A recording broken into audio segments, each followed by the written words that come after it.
Sagsagan noon ng usaping impeachment laban kay Vice President Sara Duterte. Inihayag ni Pangulong Bongbong Marcos na hindi siya sang-ayon dito.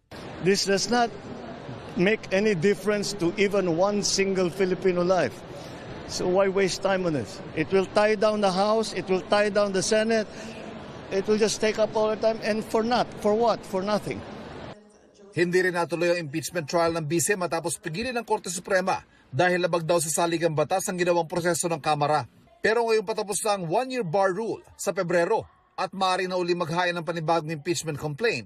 Iba na ang tono ng Pangulo, batay sa kwento ni Palace Press Officer Undersecretary Claire Castro. Ang tanging tugon lamang niya sa akin ay kung ano po ang pagtrato sa pag-iimbestiga sa flood control projects, mga anomalyang flood control projects. Ganon din po ang gawing pagtrato sa paggagawa or sa pag-iimbestiga patungkol dito sa impeachment complaint laban kay VP Sara.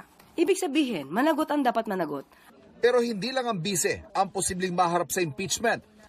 Ayon kasi kay House Senior Minority Leader Edgar Erice, may nagkakasalan ng reklamong impeachment laban kay Pangulong Marcos na i-endorso umano nang hindi bababa sa dalawang kongresista ang hindi niya pinangalanan. The usual suspects, kilala nyo naman yung mga yun. Si mga anti-Marcos and VP, yun yung mga magpa-file ng complaint. Merong at least sabi niya, 2 or 3 legislators who are endorsing it. Tila batid na agad ng palasyo kung sino nasa likod nito na para umano hindi maungkat ang mga isyu laban sa bise na dati na nitong pinabulaanan. So, sa mga supporters po ng Vice Presidente na nagnanais po na magsampa ng impeachment complaint, mas maganda po siguro bago magturo at tumingin sa iba, tulungan muna nila ang idolo nila.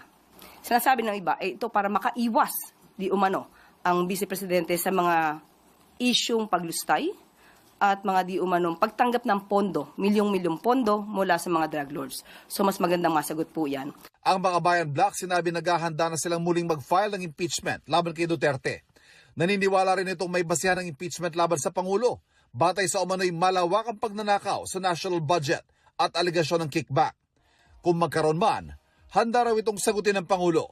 Ang Pangulo po, unang-una, hindi po siya nagnakaw ng pera. Pangalawa, siya po ang nagpapaimbestiga sa mga maaanumalyang flood control projects at maaaring naging sanhi ng korupsyon. Pangatlo, wala po siyang Mary Grace Piatos. Ito ang unang balita. Ivan Mayrina para sa GMA Integrated News.